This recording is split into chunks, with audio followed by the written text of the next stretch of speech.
보이지 않는 손에 맡겨야 된다고 주장하는 이들이 있는데, 그 시장이 외국 정부에게 개입당하고 있다면 어떻게 하겠는가, 이렇게 물어보거든요. 그래서 지금 미국 시장은 보이지 않는 손에 의해서 돌아가는 자연스러운 그런 시장이 아니고 외국 정부에서 강력하게 개입당하고 있는 시장이다, 이렇게 이제 생각을 하고 있습니다.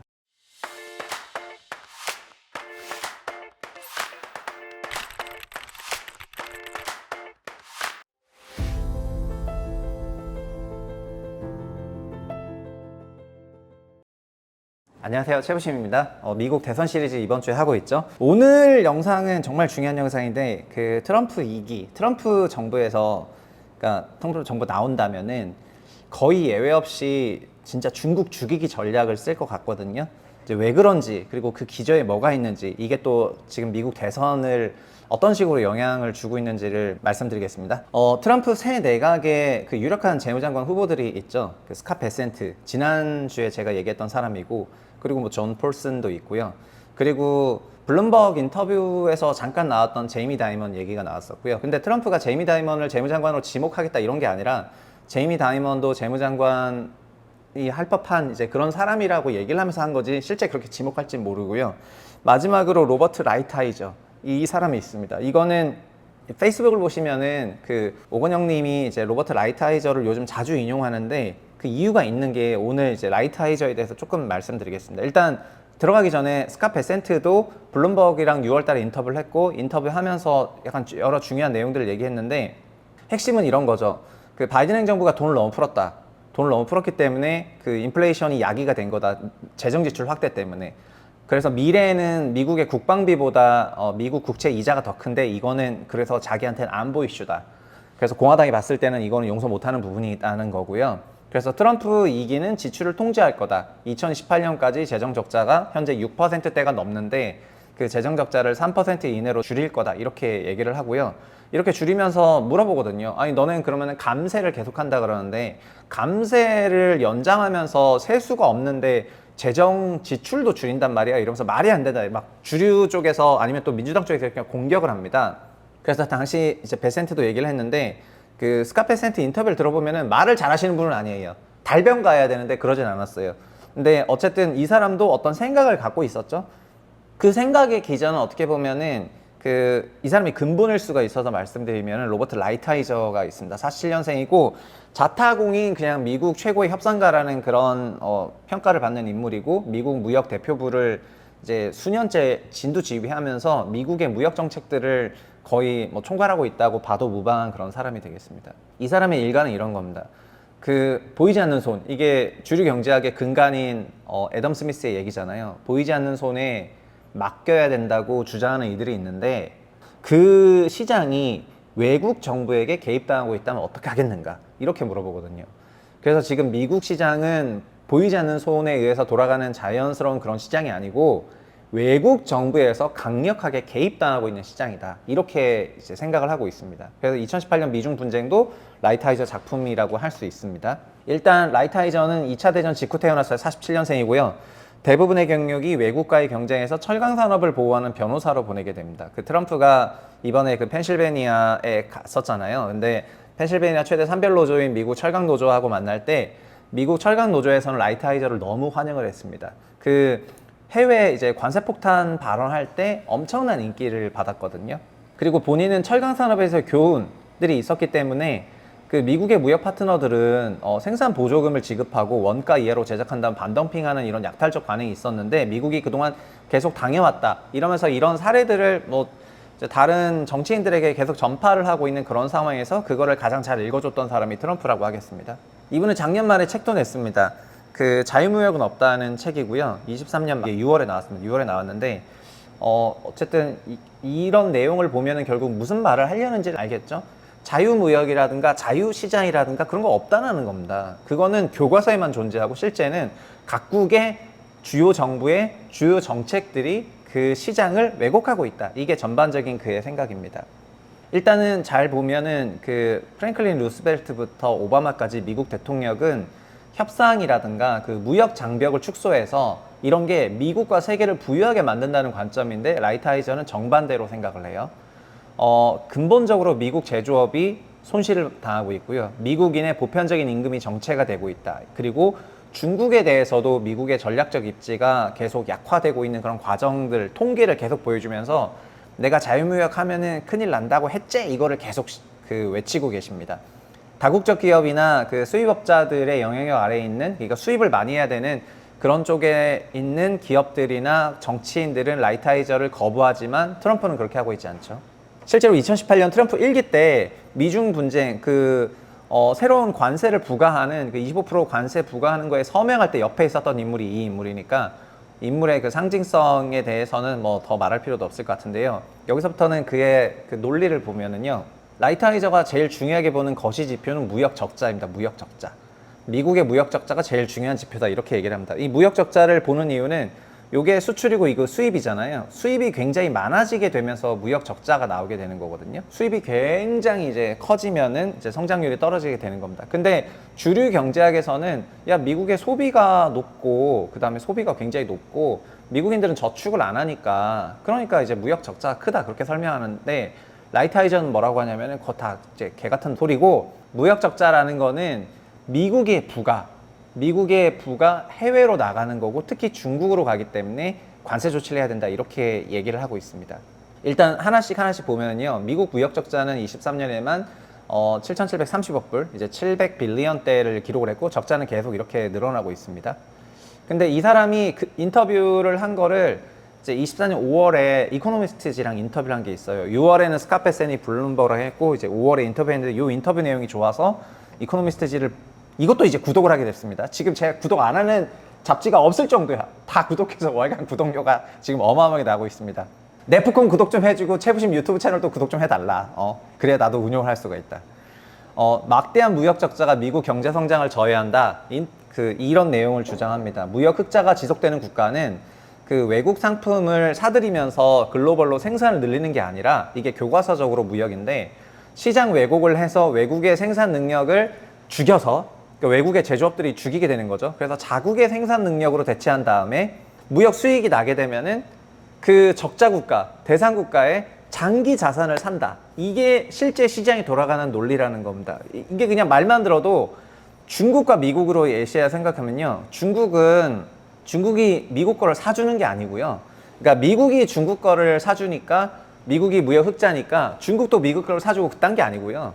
그냥 무역 흑자가 지속되는 중국은 시장 왜곡을 한 다음에 외국의 제조업을 다 죽인 다음에 외국의 제조업을 다 죽여서 자국의 제조업으로 그 제조 능력을 다 대체해 버린 다음에 그렇게 되면은 이제 지고지순한 무역 흑자가 나올 수가 있잖아요. 그 지고지순한 무역 수익으로 적자 국가의 뭐 부동산이나 채권 같은 장기 자산을 산다. 그러면은 적자 국가가 어떻게 되죠? 성장이 없어져요. 제조업이 죽어버리니까요. 제조업이 죽어버리니까 성장이 없어지고, 그러면서 이게 장기화되면 미국 제조업이 붕괴되고 첨단 제조업이 다 붕괴된다. 오늘날 미국은 첨단 제품에서도 수출보다 수입이 2,180억 불 더 많다. 컴퓨터를 발명한 나라인데 지금 컴퓨터도 수입하고, 반도체는 3개를 섞어내는데 지금 12% 점유율이고, 배터리, 원자력, 드론도 다 뒤쳐졌다. 일단 여기서 나온 섹터들, 일단 컴퓨터, 테크, 반도체, 배터리, 원자력, 드론, 이런 것들 일단 라이트하이저가 굉장히 집중하는 그런 섹터인데, 이런 섹터들에 상당한 관세가 있을 거라고 예상해야 되겠습니다. 아니면 여러 가지 무역 조치들이 있을 가능성이 있습니다. 경제학 교과서에서 비교 우위의 결과물이 아니고 다른 나라의 정책이 만든 거다. 그러니까 이거는 미국 제조업이 중국 제조업 대비 약해서 생긴 결과물이 아니라 다른 나라의 정책들이 만들었다고 하면서 뭐라고 하냐면, 대만이 실리콘 값이 싸서 TSMC가 잘 나간다고 생각하냐? 그게 아니다.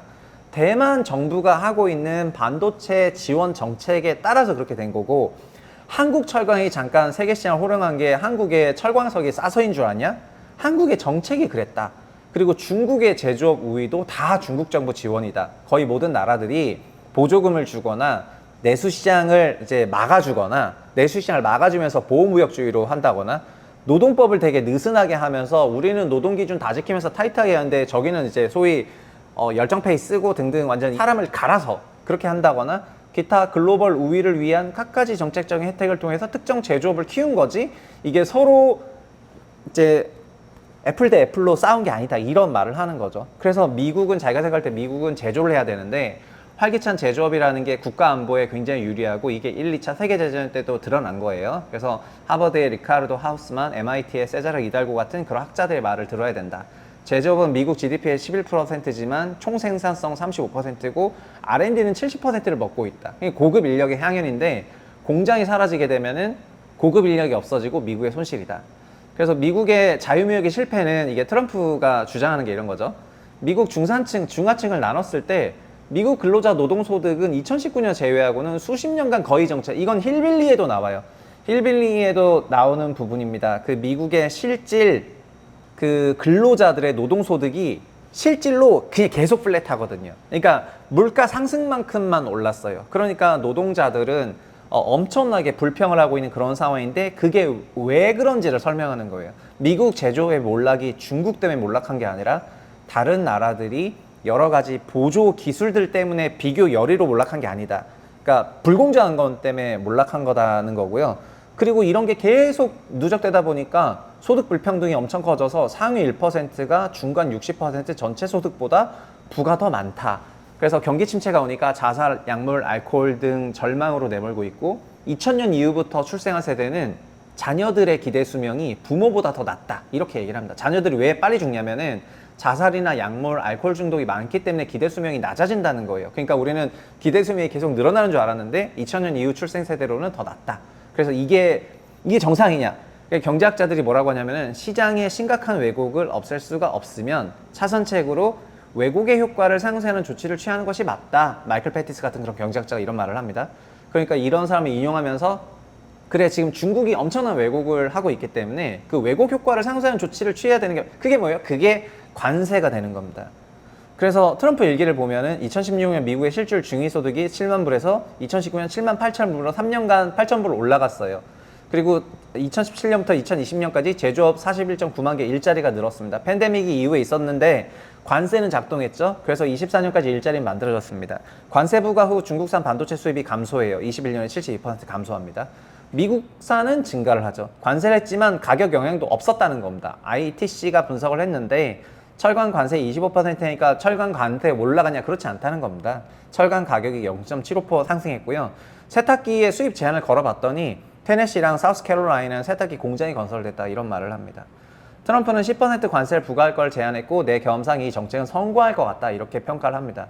고임금 일자리가 생길 것이다. 이게 아까 스캇 베센트가 한 말이랑 똑같습니다. 그러니까 관세를 쓰게 되면은 제조 불균형을 원상복귀하게 되니까 제조업 불균형이 원상복귀 된다면 제조업 일자리가 생긴다는 거고 그게 고임금 일자리라는 겁니다. 이게 이 사람들이 지금 하는 말이 다 똑같은 말을 하는 겁니다. 고임금 일자리가 생기고 실제로 경제학의 무역 모델과 달리 완전 고용이라든가 아니면 어떤 경제학의 모델을 반영해서 관세를 부과하면은 그게 임금으로 오고 이런 말들을 주류들이 하는데 자기네가 사용하는 모델은 비영리 단체인 미국을 위한 연합이라는 게 있습니다. 이제 미국을 위한 연합에 이제 이게 비현실적이지 않은 그런 가정들을 쓰는 모델을 써서 보면은 실질 가계소득 증가랑 수백만 개의 새 일자리가 생긴다. 이거가 결국에는 감세가 이어지더라도 총 일자리와 총 세수가 생기기 때문에 그게 미국 재정적으로 문제가 없어지는 그런 단초가 되는 거죠.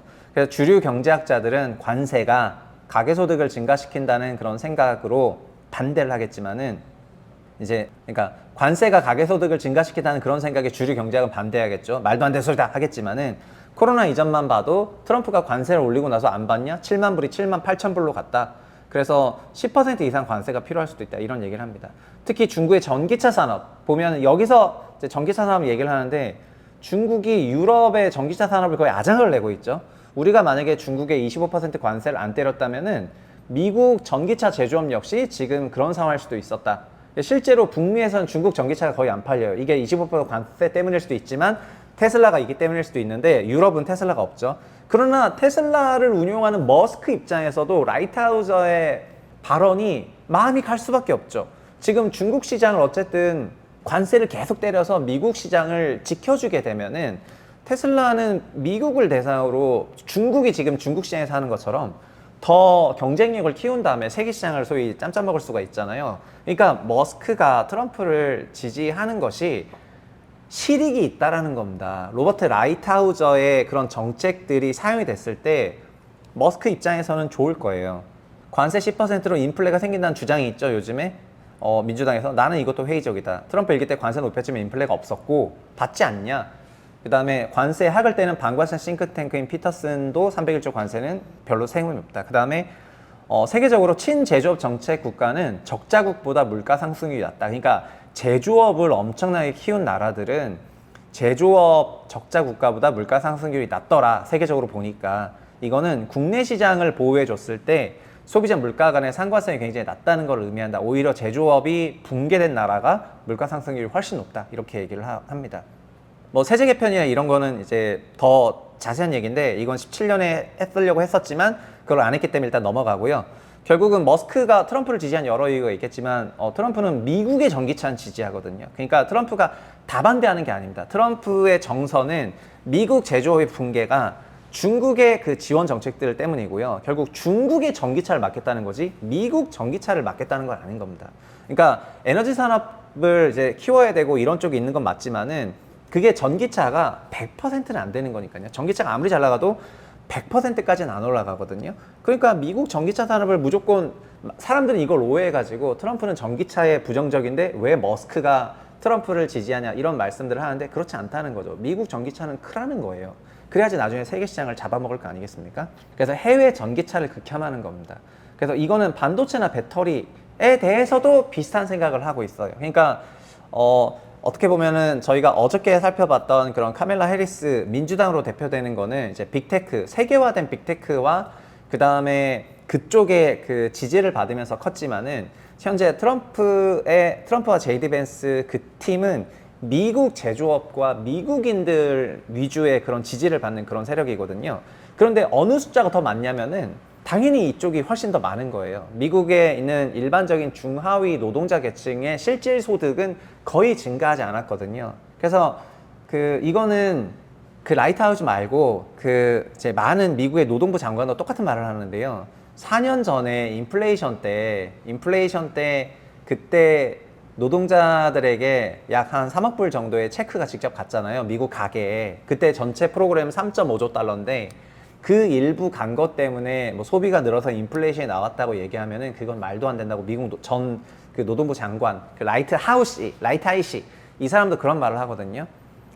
고작 그것 때문에 미국의 인플레이션이 이렇게 생긴다는 게 말이 되냐? 이렇게 얘기하고 미국의 기업들은 70년 이래 역사상 최대 규모의 그 플러스를 내고 있고 등등 많은 말을 하거든요. 그래서 미국의 노동자들은 돈이 지금 없는데 돈이 없는 게 제조업이 붕괴됐기 때문이고 제조업 붕괴는 비교육 열의로 붕괴된 게 아니라 저쪽이 불공정해서 그런 거고 그 불공정한 거에서 가장 크게 그러니까 우리가 적당한 불공정은 내가 그냥 양해해 줄 수 있었는데 가장 큰 규모로 불공정한 나라는 중국이고 중국이 우리나라 자산을 너무 적극적으로 사들이면서 미국을 망하게 만들었기 때문에 그러니까 미중 분쟁 시즌2는 거의 오는 거예요. 그러니까 미중 분쟁 시즌2는 그냥 거의 오는 거고요. 이 기조는 제이디 벤스 책에서도 나오고 전 미국인들이 그런 반중 정서랑 반제조업, 미국 제조업 몰락 세력에 대한 그런 정서 그리고 그거를 지켜줄 거라는 생각들. 힐빌리도 그런 게 나오잖아요. 그러니까 월가에서는 텍사스 인스트루먼트의 공장 폐쇄를 이제 요구를 하고 그게 EPS를 높이니까는 주식시장에서는 좋아한다 그랬는데 그래서 경영진이 그걸 하려고 그러니까 트럼프가 가서 그냥 바로 텍사스 인스트루먼트에 뭐라고 그러냐면 네가 지금 그 공장 폐쇄하면은 너는 법인세 몇 배로 더 때려 맞겠다. 이렇게 그냥 바로 발언하면서 그 공장을 지키게 되거든요. 그러니까 미국 노동자들은 전부 트럼프를 지지를 합니다. 그리고 이거는 어떻게 보면은 미국 입장에서 보면은 그동안 우리가 너무 호구처럼 이제 당하고 살았다. 트럼프 연설 보면 다 이런 내용이고 그래서 거꾸로 우리가 호구처럼 당하고 있었기 때문에 반대로 미국 제조업이 몰락하면서 제조업의 성장을 이끌었던 그런 나라들에게 던지는 경고성 메시지나 마찬가지거든요. 그러면은 민주당이 된다고 하면은 앞으로 민주당이 소위 테크 기업들, 빅테크 중심의 그런 증시 강세나 산업 전반적인 그런 흐름이 이어지겠지만 트럼프가 된다고 하면은 제조업부터 시작해서 증시까지 정말 엄청난 변화가 있을 수가 있어서 이거는 한국도 제조업 강국이잖아요. 대만도 제조업 강국이고요.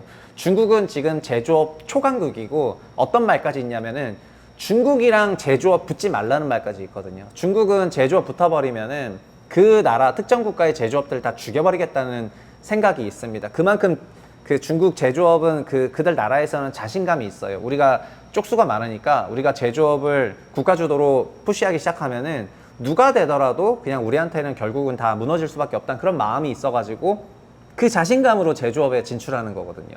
그러니까 이제 그 자신감을 깨기 위해서 저쪽에서 올라오는 거고, 그래서 그 기저와 그 정서가 올해 대선을 통해서 드러나게 될 때 대선 이후에 정치에 대해서 정책 갑자기 미중 관세 막 부과고 막 이러거나 아니면 우리나라에도 관세가 됐던 뭐가 됐던 이런 부분을 했을 때 너무 당황하지 말고 이런 기저가 밑에서부터 올라왔다라고 생각하시면 되겠습니다. 오늘 여기까지 하겠습니다. 감사합니다.